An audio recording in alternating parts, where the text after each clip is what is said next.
دعوت اسلامی کی مرکزی مجلس شورا کے رکن حاجی محمد اطہر اتاری نے افریقی ملک تنزانیہ کے سفر کے دوران دارالسلام میں موجود پاکستان ہائی کمیشن کے ہائی کمشنر محمد اعظم سے ملاقات کی، جس میں دینی کاموں کے حوالے سے گفتگو ہوئی اور اختتام پر رکن شورا نے ہائی کمشنر محمد اعظم کو شیخ الحدیث و تفسیر مفتی محمد قاسم اتاری کی لکھی ہوئی مکتبۃ المدینہ سے شائع شدہ تفسیر قرآن سراۃ الجنان تحفے میں پیش کی، جبکہ افریقی ممالک کینیا اور تنزانیہ میں دارالمدینہ انٹرنیشنل اسکول کی برانچز کے قیام کے حوالے سے ملاقاتوں اور وزٹ سمیت دیگر دینی کاموں میں مصروفیت کے بعد رکن شورا کی وطن واپسی کا سلسلہ ہوا۔ ذمہ داران نے دارالسلام کے انٹرنیشنل ایئرپورٹ سے رکن شورا کو الوداع کیا۔ کینیا اور تنزانیہ میں دینی کاموں کی جو مصروفیت رہی، اس حوالے سے رکن شورا حاجی محمد اطہر اتاری کا مدنی خبروں سے گفتگو کرتے ہوئے کہنا تھا۔ ایسٹ افریقہ کے 2 ممالک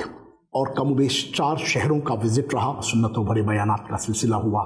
مختلف پرسنالٹیز کے ساتھ ملاقات کا سلسلہ ہوا، ایجوکیشنسٹ کے ساتھ ملاقات کا سلسلہ ہوا، شخصیات کے ساتھ ملاقات کا سلسلہ ہوا۔ آپ کے علم میں ہوگا کہ دعوت اسلامی کا یہ ادارہ Darul Madinah international Islamic schooling system کم و بیش الحمدللہ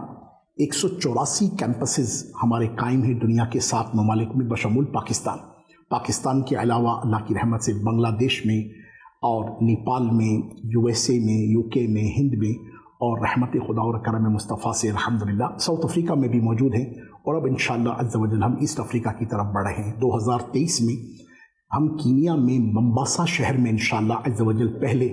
Darul Madinah international Islamic schooling system کا آغاز کرنے جا رہے ہیں۔ تنزانیہ میں بھی دارالسلام اور وہیں پر آگے ایک آئرلینڈ ہے زنزبار، وہاں پر بھی عاشقان رسول کے ساتھ الحمدللہ اسی طرح بیانات کا، ملاقاتوں کا، مختلف مدنی حلقوں کا اور مختلف اسکولز کے وزٹس کا اور مختلف ایجوکیشن سینٹرز کے دیکھنے کا اور مختلف پرسنالٹیز اور اتھارٹیز سے ملاقات کا سلسلہ ہوا۔ اللہ پاک نے چاہا وہاں پر بھی پلاننگ کا سلسلہ شروع ہو چکا ہے، اور اس طرح سے Darul Madinah international Islamic schooling system کے لیے اور اس کے ساتھ ساتھ شعبہ تعلیم جو دعوت اسلامی کا ایک شعبہ ہے، جو کہ مختلف اسکولوں میں، کالجوں میں، یونیورسٹیز میں، اکیڈمیز میں الحمدللہ نیکی کی دعوت کو عام کرتا ہے، اس کے تعلق سے الحمدللہ مجالس کا قیام عمل میں لانے کی کوشش کی گئی۔ مجلس رابطہ ہمارا ایک شعبہ ہے،